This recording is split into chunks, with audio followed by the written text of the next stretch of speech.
Truth for Life, heard daily and weekends on Bible School Radio, 91.3 KDKR, Decatur, Dallas, Fort Worth, and on 91.3 KYJC Commerce. Portions of KDKR programming do not necessarily reflect the views of this station, its management, or staff. Prudent Money with Bob Brooks is sponsored by the Prudent Money Foundation on 91.3. Well, again today, problems with bank stocks. Today we're going to take a look. Stay tuned for Prudent Money.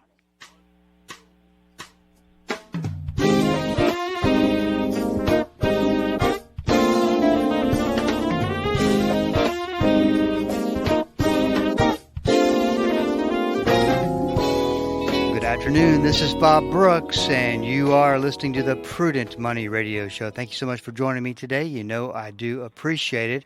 I do have a line open if you'd like to call in and join the program. The number to call is 1-877-913-5357, 1-877-913-5357. You can also go to the brand new prudentmoney.com. Go check it out. We've finally finished all the improvements on the site, and go see what. Let us know what you think. But you go to the site. There's a place to go ask questions. You'll see it right when you pull it up, and just go and shoot me a question. I will get you an answer. That's all at the website www.prudentmoney.com. 1-877-913-5357. I do have a line open. Would love to hear from you today. Well, this problem with the small and regional banks just appears to have not gone anyplace. The one that's kind of on that's under observation right now is PacWest Bank Corp, PACW. Now, the first thing that you got to do is check the stock price, because if there's a problem with any one of these banks, you're going to see it first in the price of the stock. PacWest Bank Corp today lost another 22%. I think they're down something like 73% year to date. You've got investors just dumping shares to get out of it. What's interesting, though, is that they released a statement last night that they lost 9.5% of their depositors just last week. Now, yeah, that's disturbing, and yes, probably a good reason to get out of the stock. What I don't understand is if you're in a building and you smell smoke, do you just deal with the smoke and not at least consider that it could be a fire? Or do you smell the smoke and you move and get out of the fire, get out of the building? I guess I don't understand, with as much as me, and I'm not advocating or saying this, that people should get out of the stock or move their money from the bank. I'm just simply saying I'm surprised that investors are being this patient with these bank stocks and being a depositor at the same time, or just being a depositor. I'm really surprised, because if you've got already 3 banks that have gone insolvent, this one, if this keeps up and there's a run on the bank, and they have to take the bank over and all that process, that would be number 4. Do you really need to know much more than, hey, banks, these small bank stocks are a problem, and maybe I need to get my money out? I go back again, because I was talking about this yesterday with somebody, and they were not aware of the one part of the story of these 3 banks that have gone insolvent. I'm not really sure where PacWest is as far as that process goes, but they're definitely under the microscope. Is the fact that FDIC insurance or some form of the government bankrolled and backed up 100% of the deposits. So that is everything over $250,000, which $250,000 was or has been for a very, very long time, the number that the government insures against. So your first $250,000, you've got FDIC insurance. Anything over than that, over the 250 line, is gone, is at risk, is uninsured. So this surprises me too, the number of people the number of depositors that have money sitting in a bank in excess of $250,000. Now, it's very interesting when you think about it. The government has, in order to make sure we don't have a crisis,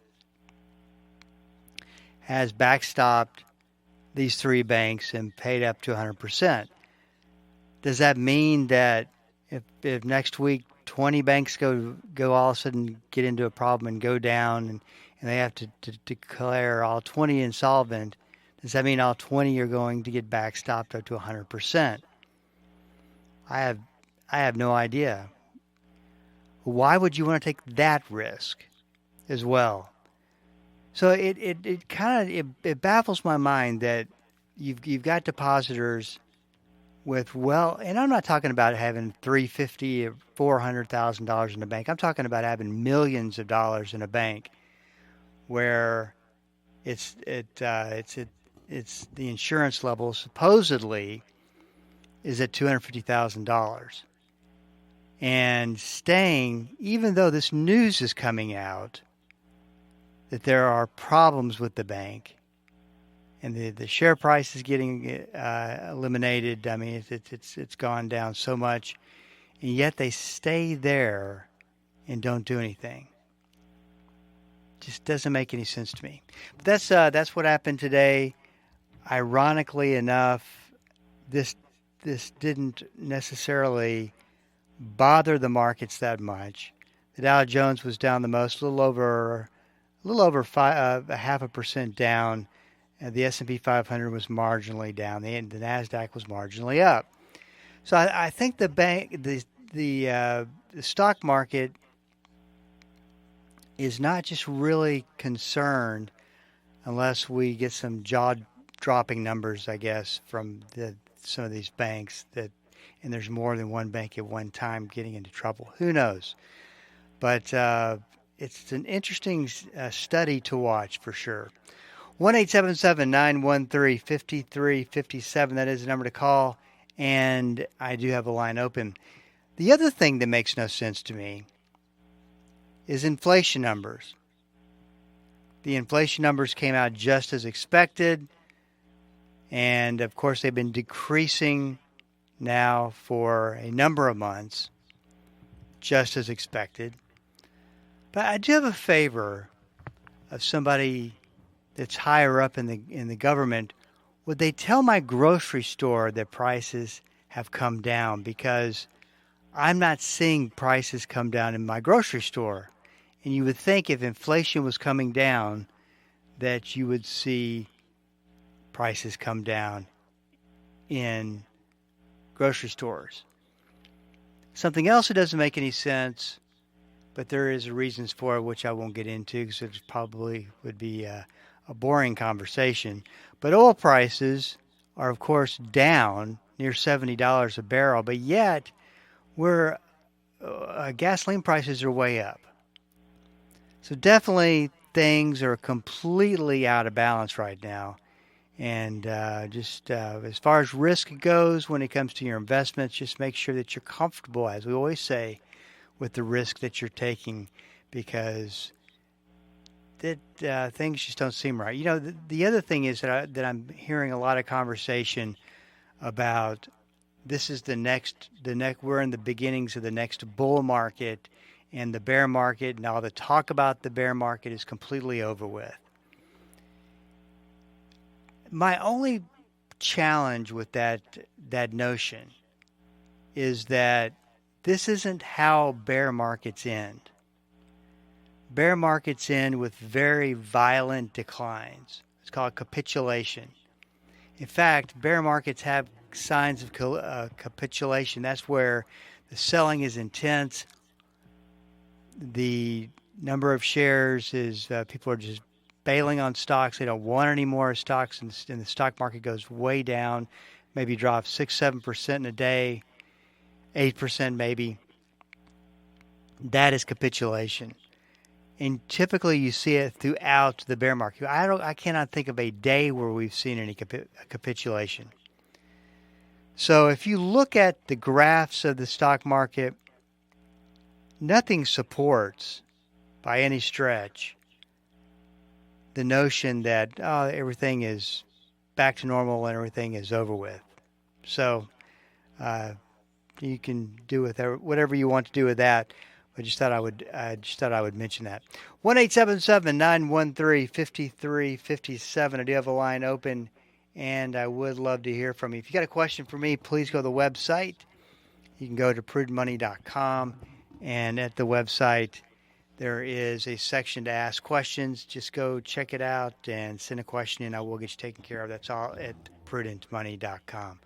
1-877-913-5357. I got a call from a friend of mine that one of his workers was having an identity theft problem, and what had happened was that they apparently got a hold of most of his information, if not all of it, and opened up an account at an investment company and just did something. I mean, this is what he's found out so far.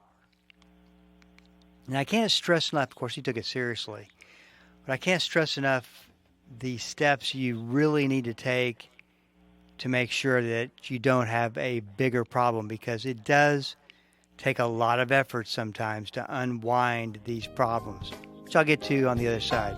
1-877-913-5357. This is Bob Brooks. Stick around. I'll be right back.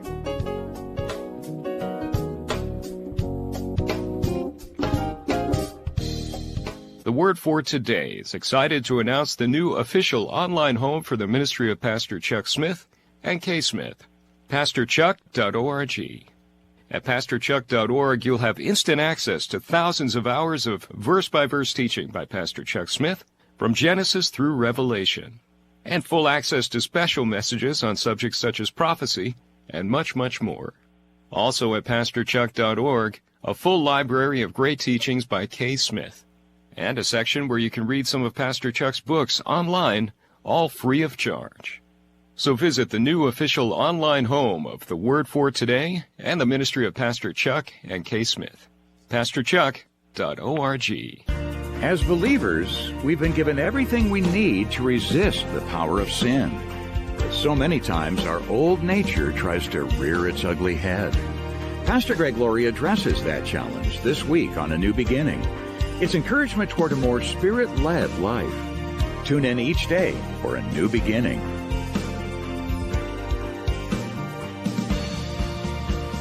A New Beginning, weekday mornings at 7:30, here on KDKR.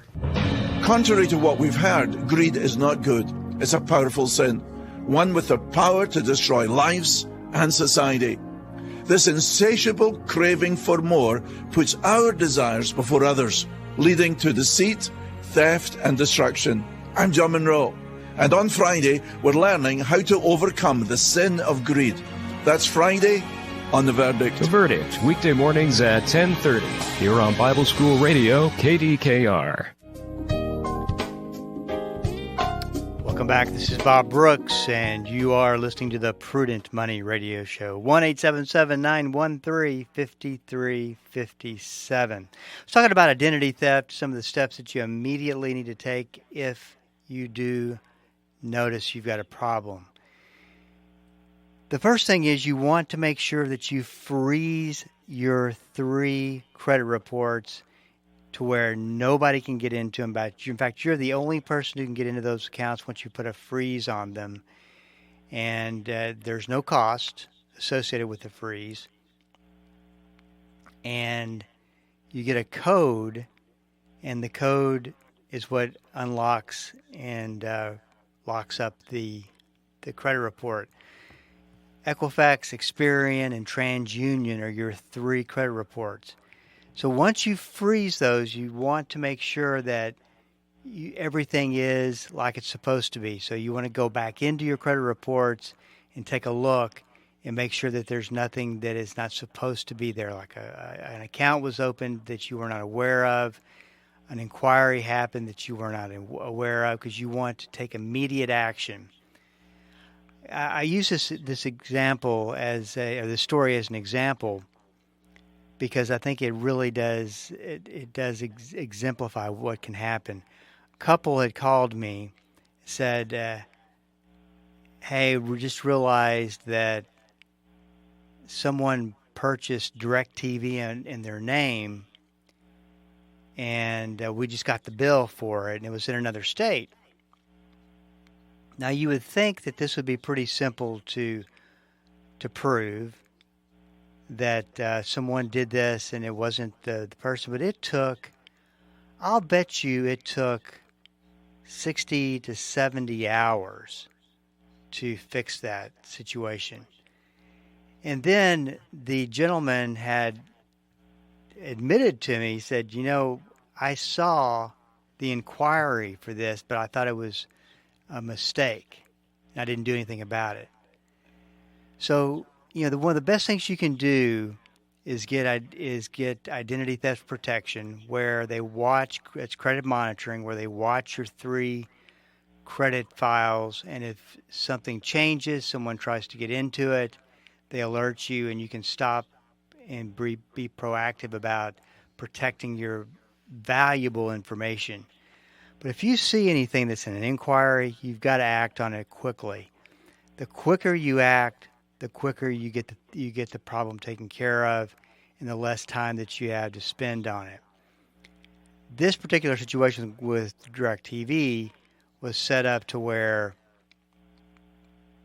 the couple or whoever ordered it had it for 30 days, obviously watched it for free, and then watched it probably for another 30 days until it got cut off, and then was getting bills sent to him to collection, that kind of thing, and that's when he found out that his name was associated with it. So the quicker you get something taken care of, the quicker the problem goes away.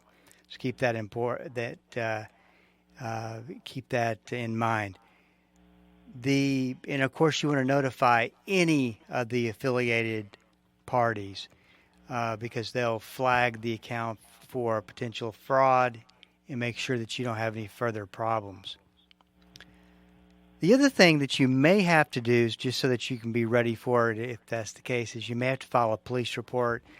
I am finding that is not as required as it used to be, but it used to be you'd always file a police report, but it's a good thing to be ready for just in case. But the bottom line is, make sure that you take action and you get that thing taken care of immediately, because the longer you wait, the longer it takes to get it unraveled.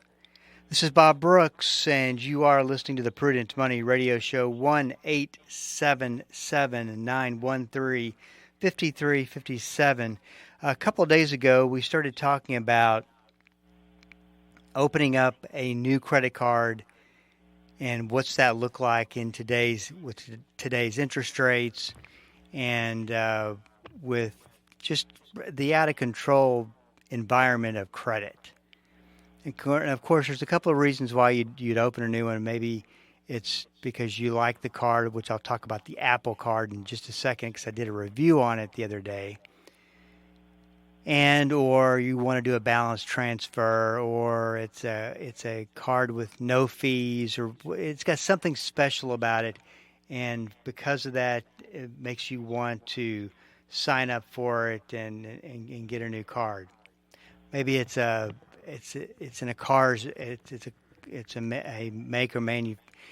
model of a car that you like, and it's the credit card too. Whatever it could be, it could have dogs on it.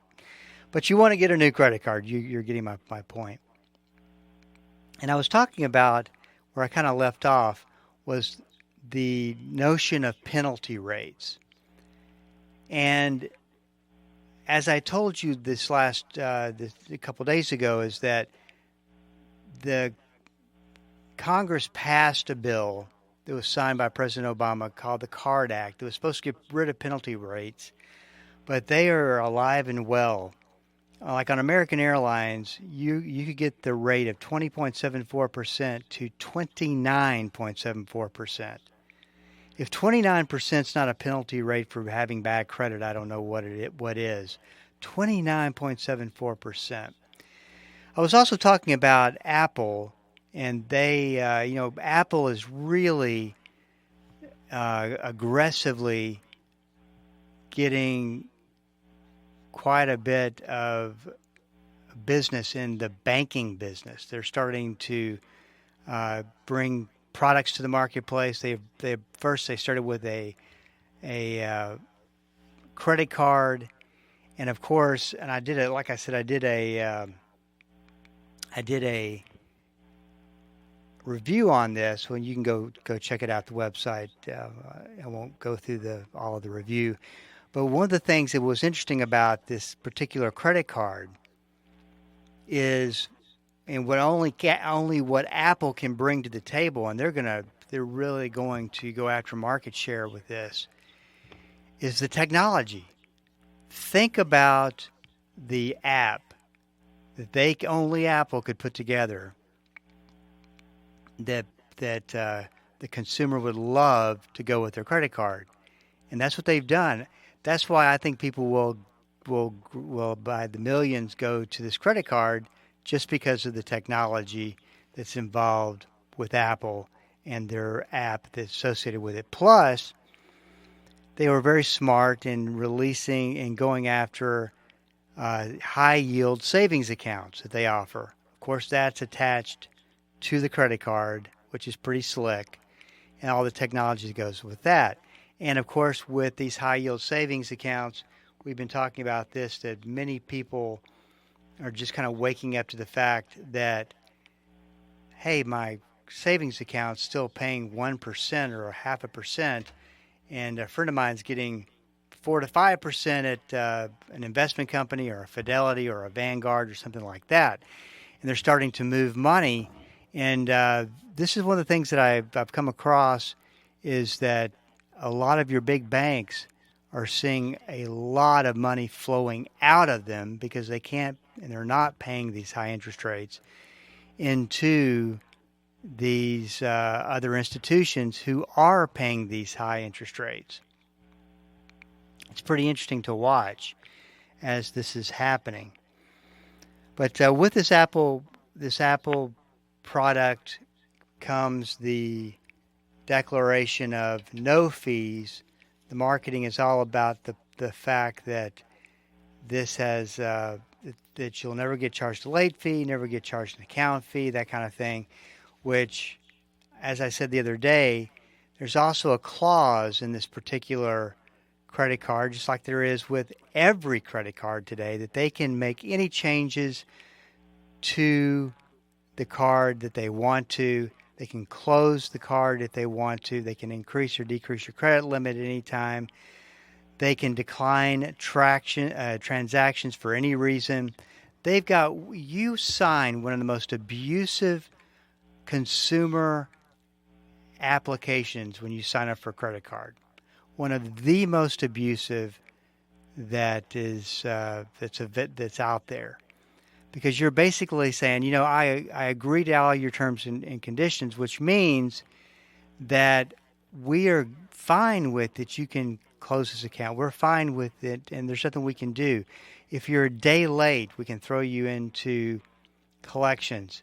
And this is the thing, is that if for some reason someone's habitually late paying their credit card bill and they've racked up 5 or 6 months in a row, don't you think that the credit card company is going to go, boy, we're done with them, and we're going to close their account?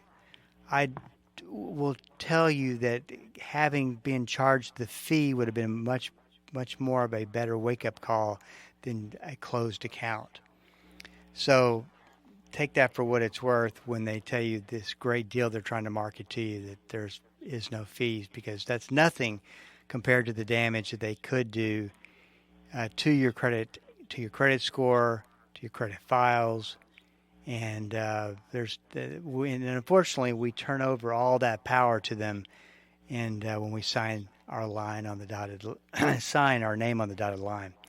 Hey, this is Bob Brooks, and you are listening to the Prudent Money Radio Show. Thank you so much for joining me today. You know I do appreciate it. If you want to read that piece on Apple, just go to the website at prudentmoney.com, and it's there on the front page. If you got a question for me, please go to the website at prudentmoney.com and send it in, because we are all out of time. Till we do meet again next time, keep the faith and have a great rest of the day.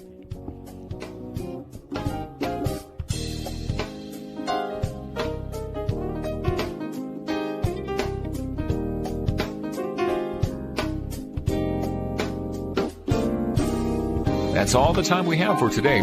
Questions or comments for Bob, or to find out more great information like what you've just heard, visit www.prudentmoney.com. Be sure to join Bob Brooks again for the next edition of Prudent Money.